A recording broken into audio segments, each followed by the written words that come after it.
이제 얼마 있지 않으면 베를린 소망교회 창립 20주년이 됩니다.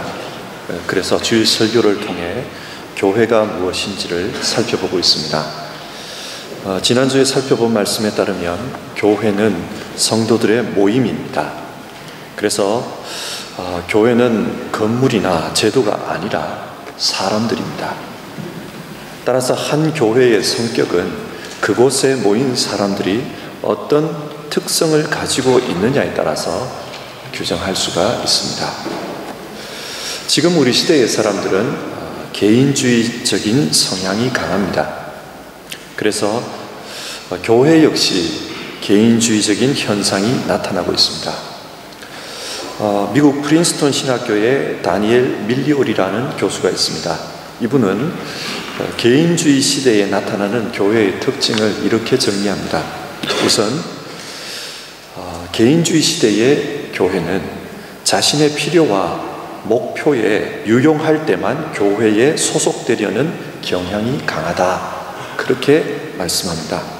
예를 들어 보면 외국에 나와 살면 한국에서 교회에 잘 다니지 않던 사람도 교회 생활을 열심히 하게 됩니다. 그 이유는 외로움 때문에, 또 낯선 외국 생활에서 한국 사람, 한국 말이 그립기 때문입니다. 어찌 보면 이것은 참 당연한 것입니다. 그런데 현대인들은 교회가 더 이상 자신에게 도움이 되지 않거나 또 자신의 목표와 맞지 않으면 더 이상은 교회 다니려고 하지 않는다는 것입니다. 그러니까 교회 생활의 동기가 하나님 앞에서 예배하는 것이 아니라 자기 필요 때문이라는 겁니다. 하나님을 위해서 신앙하는 것이 아니라 자기를 위해 교회에 다니는 겁니다. 개인주의 시대의 한 단면입니다. 그리고 또 다른 특징은요, 교회에 열심히 다니는 사람도 공동체에 관심이 아니라 개인적인 경건에 몰입하는 경우가 많다는 것입니다. 개인 구원, 개인 성공, 개인 영성, 굉장히 개인적인 문제에만 집중할 뿐이지 가난, 고통, 정의, 환경과 같은 공동체적인 문제에는 관심이 없다고 밀리오리 교수는 지적하고 있습니다. 교회는 사람들의 모임입니다. 그리고 그 사람들은 오늘날 관점에서 보면 굉장히 개인주의적 성향을 가지고 있습니다. 그러나 교회는 개인적이어서는 안 되고 공동체적이어야 한다. 성경은 그렇게 말씀합니다. 오늘 우리가 읽은 본문은 교회가 공동체라는 것을 사람의 몸에 비유해서 말씀하고 있습니다. 한 몸에 다양한 지체가 있듯이 교회에도 다양한 사람들이 모여 있습니다. 특별히 오늘 본문의 고린도 교회에는 다양한 부류의 사람들이 있는데 인종적으로는 유대인과 헬라인이 섞여 있었고 계층적으로는 가난한 자와 부유한 자가 함께 있었습니다. 그리고 신앙적으로 볼 때도 다양한 은사를 가진 사람들이 그곳에 모여 있습니다. 방언을 하는 사람, 신유 은사가 있는 사람, 여러 종류의 은사를 가진 사람이 모여 있습니다. 고린도 교회는 다양성이 풍성한 그런 교회였습니다. 그런데 이렇게 다양한 사람들이 모이다 보면 문제가 발생합니다. 그 문제는 바로 분쟁과 분파입니다. 서로 너무 달라서 다른 사람과 맞지 않으면 우선은 충돌이 일어납니다. 충돌, 분쟁입니다. 그리고 이러는 가운데 자기와 잘 맞는 사람을 찾게 됩니다. 그래서 편이 나눠집니다. 분파입니다. 당시 고린도 교회의 모습을 성경은 다음과 같이 말씀합니다. 내 형제들아, 글로에의 지편으로 너희에 대한 말이 내게 들리니 곧 너희 가운데 분쟁이 있다는 것이라. 내가 이것을 말하거니와 너희가 각각 이르되 나는 바울에게, 나는 아볼로에게, 나는 게바에게, 나는 그리스도에게 속한 자라 한다는 것이니 그리스도께서 어찌 나뉘었느냐. 고린도 교회는 다양한 목회자들이 거쳐갔습니다. 사람들은 자신의 분파를 자기 마음에 드는 목회자를 내세워서 정당화했습니다. 그래서 어떤 사람은 바울파, 어떤 사람은 아볼로파, 그리고 어떤 사람은 베드로파라고 했습니다. 그리고 이도 저도 아닌 사람은 그리스도파라고 스스로 불렀습니다. 이런 모습은 현대교회 안에서도 쉽게 발견이 됩니다. 다양한 사람들이 모인 교회 안에는 어느 학교를 졸업했는가, 선배, 후배 관계로 묶이고, 또 고향이 어디냐, 출신 지역으로 나눕니다. 또 나이가 몇 살이냐, 동기들끼리 모이고, 성이 뭐냐, 어디 김씨냐, 혈연 관계를 따집니다. 이런 식으로 교회가 파당을 짓습니다. 싸우다가 힘을 모으기 위해서 분파를 짓습니다.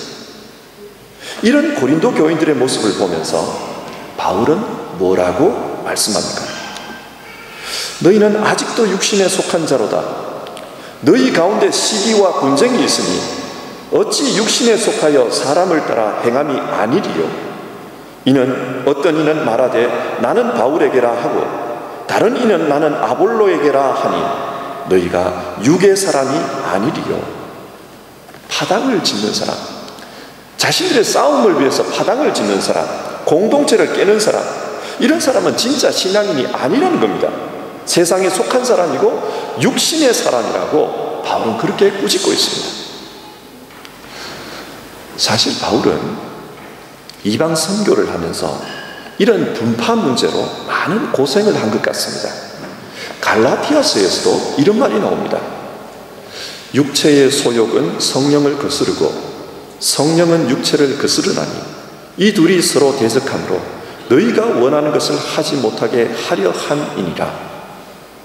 육체의 일은 분명하니 원수 맺는 것과 분쟁과 시기와 분냄과 당짓는 것과 분열함과 이단과 투기와 술취함과 방탕함과 또 그와 같은 것들이라. 이런 일을 하는 자들은 하나님 나라의 유업을 받지 못하리라.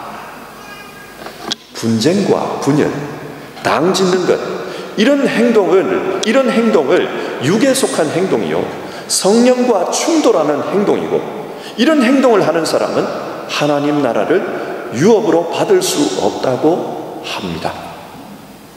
교회에서 공동체성을 깨고 파괴하면 그 교회는 더 이상 성령이 머무는 성전이 아니라 육신에 속한 사람들끼리 모여있는 사람의 집단일 뿐이다.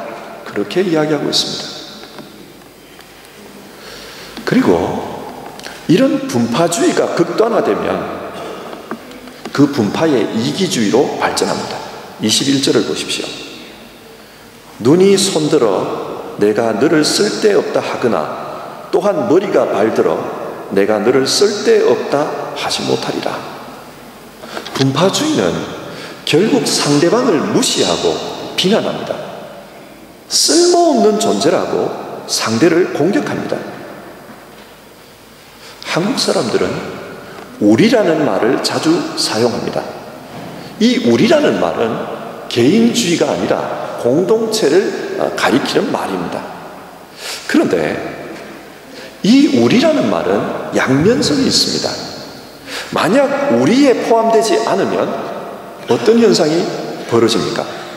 우리에 포함되지 않은 그 사람은 그날로부터 바로 적이 되고 비판의 대상이 됩니다. 때론 이 우리라는 말이 아주 폐쇄적인 말이라는 것을 우리는 알게 됩니다. 그리고 이 폐쇄성은 편을 나누어서 이쪽에 들지 못한 사람을 배제하고 소외시키는 그런 기능을 합니다.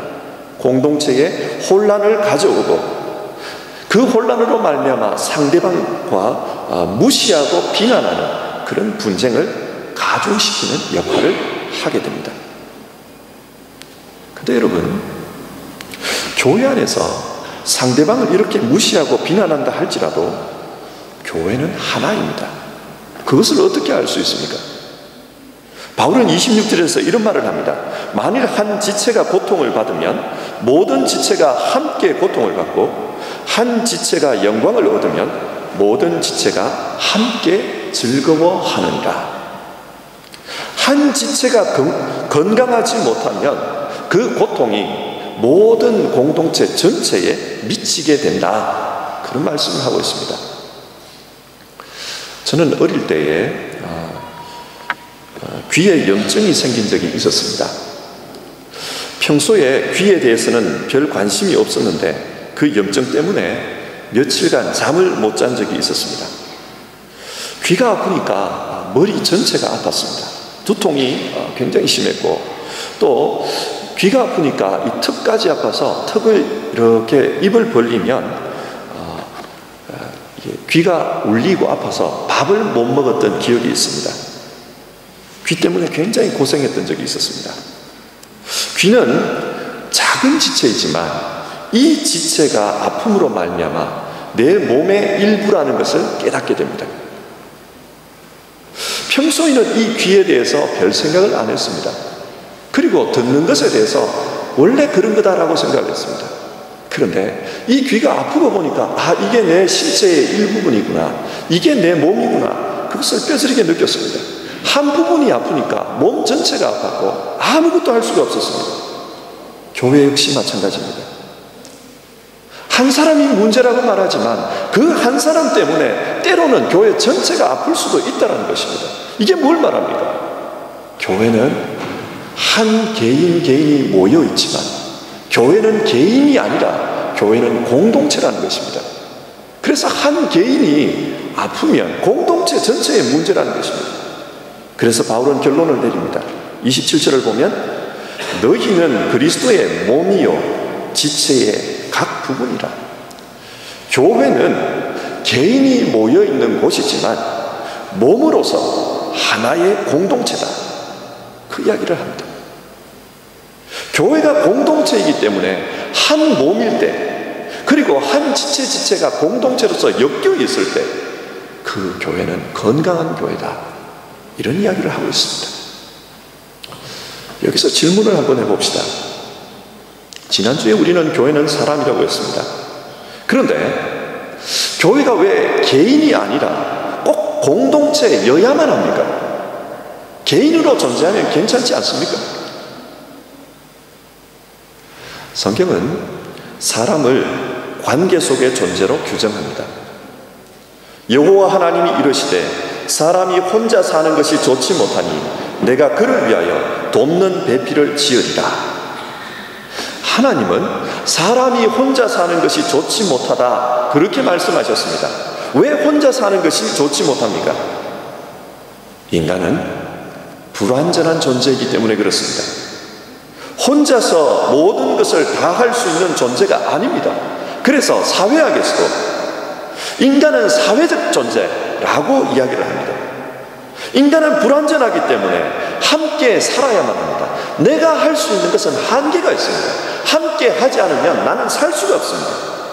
그래서 하나님은 이러므로 남자가 부모를 떠나 그의 아내와 합하여 둘이 한 몸을 이룰지로다, 공동체를 이루어야 한다, 그렇게 말씀하셨습니다. 한 개인으로 볼 때는 인간이 불완전한 존재이지만, 그러나 공동체가 되어서 살아가면은 그 불완전한 문제를 극복할 수 있도록 하나님은 길을 열어놓았습니다. 함께 살라고 하셨습니다. 인간이 타락합니다. 이 타락의 과정에서 죄악이 들어오는 형태를 한번 생각해 보십시오. 죄악은 인간의 공동체성을 깨어버렸습니다. 아담이 타락한 이후에 하나님께 이런 변명을 합니다.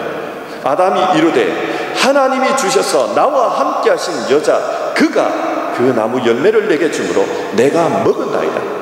아담은 자신의 타락의 이유가 하와 때문이라고 말합니다. 언젠가 아담은 하와를 보면서 너는 내 뼈 중에 뼈요, 내 살 중에 살이라, 그렇게 고백했습니다. 너는 정말 귀한 존재고 나와 똑같은 존재다, 동일성을 이야기했습니다. 하지만 타락 이후에 저 여자 때문에 내가 이렇게 되었습니다, 그렇게 비난을 합니다. 인간 사이에 공동체성이 깨어진 것입니다. 죄악은 공동체성을 깨었습니다. 그리고 이 공동체성은 인간 사이에서만 깨어진 게 아닙니다. 하나님이 주셔서 나와 함께 하신 그 여자 때문에, 하나님이 주셔서 하나님 당신 때문에 이런 문제가 다 생겨났습니다. 하나님 당신 탓입니다. 죄는 하나님과의 공동체성도 깨어버렸습니다. 죄는 이 공동체성을 파괴합니다. 그러면 하나님은 이 죄의 문제를 어떻게 해결하십니까? 구약 성경에는 계약 혹은 언약이라는 말이 자주 나옵니다. 독일어 성경은 이 언약을 분트로 번역합니다. 분트. 무슨 뜻입니까? 구약 성경에 나오는 언약이란 하나님과의 깨어진 관계, 그리고 사람 사이에 깨어진 관계를 묶어주는 것이다 라는 뜻입니다. 언약의 상징인 십계명을 한번 생각해 보십시오. 1계명부터 4계명까지는 하나님과 사람 사이에 깨어진 관계를 묶어주는 이야기입니다. 그리고 5계명에서 10계명까지는 사람 사이에 깨어진 관계를 묶어주는 이야기입니다. 구약 성경에 나오는 그 많은 율법도 요약해보면 하나님과의 관계, 인간 사이의 관계를 묶어주는 것입니다. 하나님은 언약을 통해 깨어진 관계를 회복하려고 하십니다. 그리고 이 회복은 최종적으로 예수 그리스도를 통해 이루어집니다. 성경은 예수님을 율법의 완성이라고 말씀하지 않습니까? 율법이 분트라면, 깨어진 것을 묶어주는 것이라면 예수 그리스도께서도 깨어진 것을 묶어주시는 분이십니다. 고린도후서 5장 18절과 19절의 말씀입니다.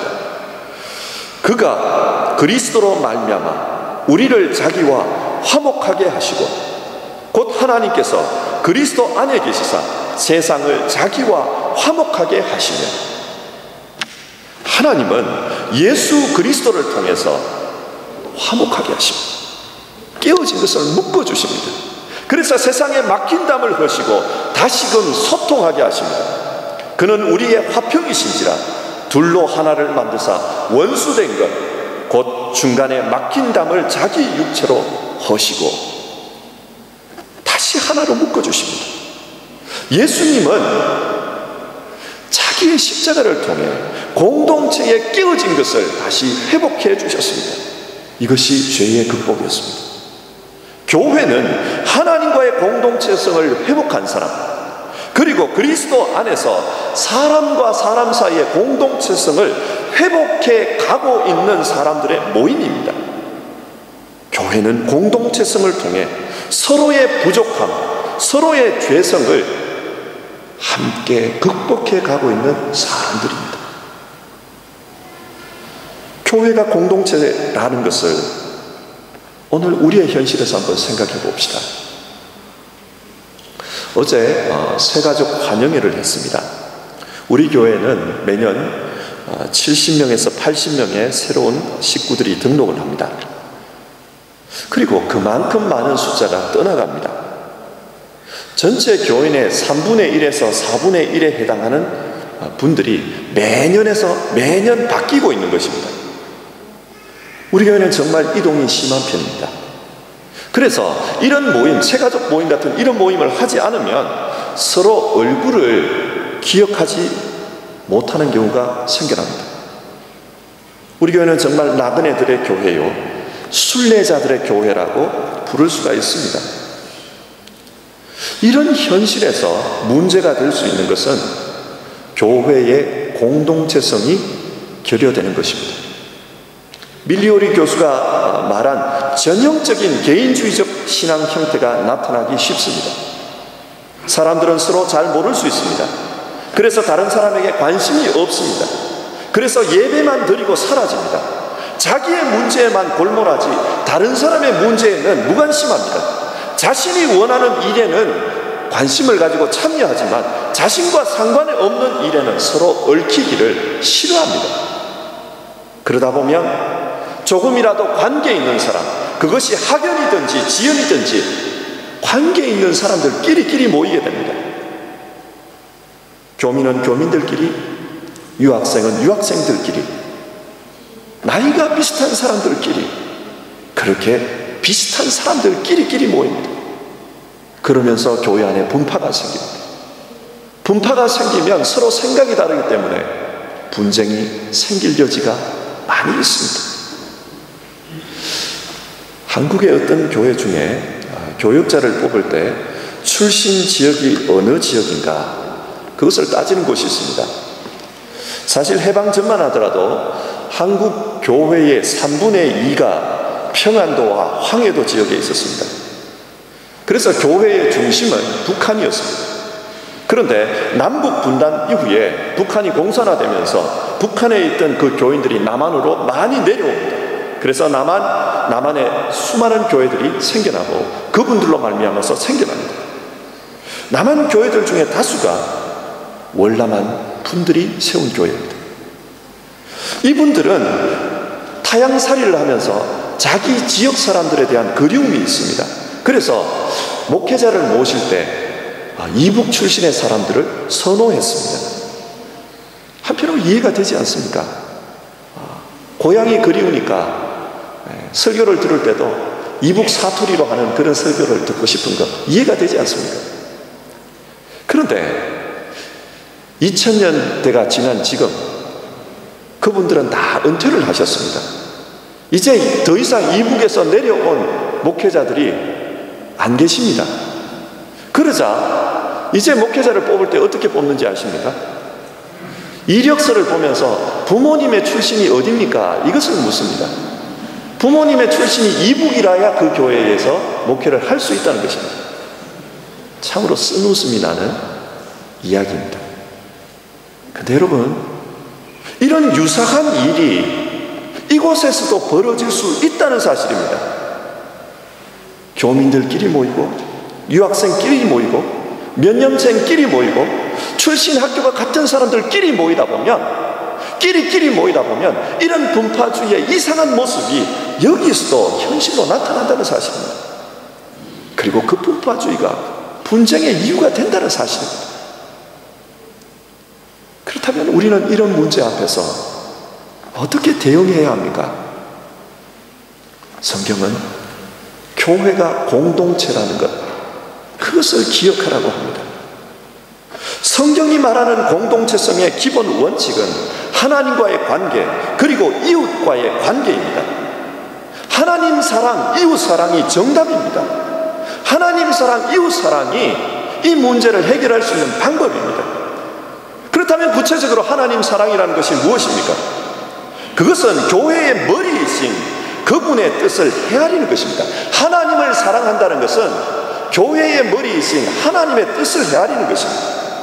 교회는 주님을 따라가야 합니다. 우주 물리학의 천재 중 한 명인 스티븐 호킹이라는 분이 있습니다. 여러분도 잘 아실 것 같습니다. 이분은 우주의 기원의 문제, 그리고 빅뱅의 문제 등 우주 물리학 분야에서 많은 기여를 하신 분입니다. 정말 천재입니다. 이분의 두뇌는 그 어떤 사람보다도 뛰어납니다. 그런데 이분은 젊은 시절에 루게릭 병에 걸려서 신체가 마비되기 시작했습니다. 그래서 몸이 계속 야위어 들어가고, 그리고 마비 때문에 제대로 움직이지 못하고 이상하게 몸이 이렇게 뒤틀리기 시작합니다. 항상 휠체어를 타고 부자연스럽게 이동해야만 합니다. 이분의 머리는 정말 대단하지만 그 머리에 있는 내용, 지능이 그의 손과 발에 전달이 되지 않기 때문에 그 손과 발이 머리의 명령에 따라가지 못하기 때문에 그분은 굉장히 고통스러운 삶을 보내고 있다. 그런 기사를 우리는 신문에서 종종 읽습니다. 교회 역시 마찬가지입니다. 성경은 예수님을 교회의 머리라고 하지 않습니까? 그리고 교회는 그의 몸이라고 하지 않습니까? 머리가 아무리 훌륭해도, 머리가 아무리 사랑을 외쳐도 몸이 그 머리를 따라가지 않으면, 몸이 그 머리의 명령대로 움직이지 않으면 현실은 고통일 뿐입니다. 그리스도와의 공동체성, 머리이신 그분과의 연대가 끊어져 버리면, 자기 뜻대로 개인주의적인 관심을 쫓아서 살아간다면 교회는 고통받는 몸, 그 모습과 유사할 뿐입니다. 그렇다면 이웃 사랑은 무엇입니까? 오늘 성경은 서로를 한 몸의 지체로 느끼며 살라고 합니다. 그리고 때로는 작은 지체가 오히려 더 귀하다라는 것을 알라라고 우리에게 말씀합니다. 바울 사도는 로마인과 유대인 사이의 인종 간의 갈등, 전통의 갈등으로 어려움에 처한 로마 교회 교인들에게 편지를 썼습니다. 그리고 그 편지 내용 중에 너희는 함께 웃고 함께 울어야 한다, 그렇게 권면합니다. 오늘 우리에게 이웃사랑이란 게 뭘까요? 함께 웃고 함께 우는 것 아니겠습니까? 우리는 함께 웃고 함께 울 수 있는 길을 찾아야 합니다. 우리 교회는 사람이 너무 많습니다. 너무 다양합니다. 목회자 한 사람이 다 돌볼 수 있는 구조가 아닙니다. 내년부터는 좀 더 구역을 세분화하고 작은 구역 단위 속에서 함께 웃고 함께 울 수 있었으면 좋겠습니다. 그리고 서로 구역끼리 익스체인지를 하면서 연합예배를 드리면서 서로에 대해서 좀 더 알아갔으면 좋겠습니다.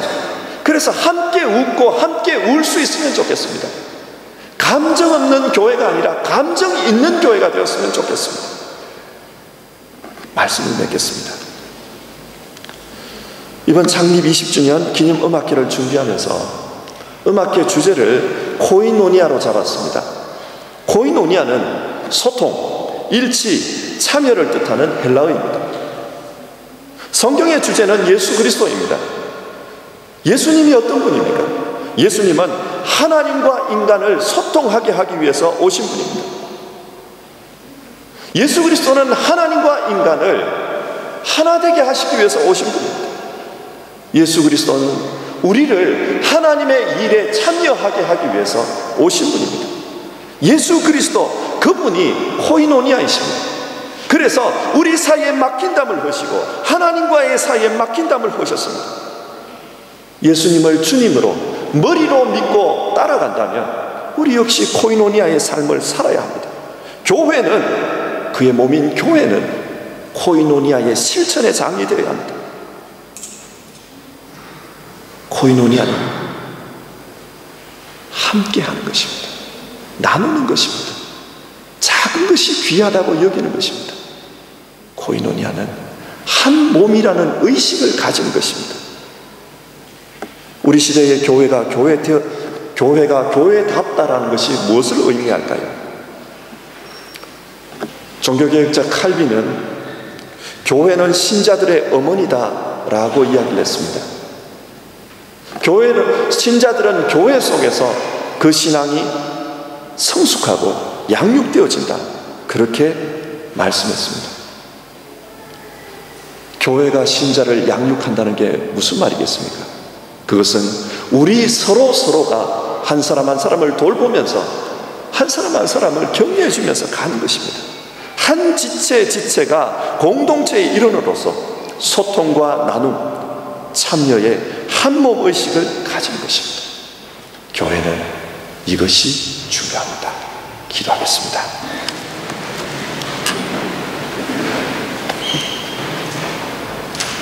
하나님, 우리는 개인주의 사회, 더 나아가 이기적인 사회에 살고 있습니다. 그러다 보니 하나님의 사람들이 모인 교회 역시 이기적이고 남에게 관심이 없는 그런 곳으로 변해가는 것을 봅니다. 성경은 이런 시대를 살아가는 우리에게 교회는 그리스도의 몸이라고 말씀하고 있습니다. 하나님, 한 몸의 지체로서 살아갈 수 있게 하옵소서. 머리이신 주님과 몸의 실천으로 소통하게 하시고 지체끼리 서로 인정하고 서로 이해하며 소통하게 하옵소서. 그래서 창립 20주년을 맞아 개인주의적이고 이기적인 세상 풍조에 맞서 교회가 교회다운 모습을 회복할 뿐만 아니라 하나님이 기뻐하시는 교회로 성장할 수 있게 인도해 주시옵소서. 예수님의 이름으로 기도드립니다. 아멘.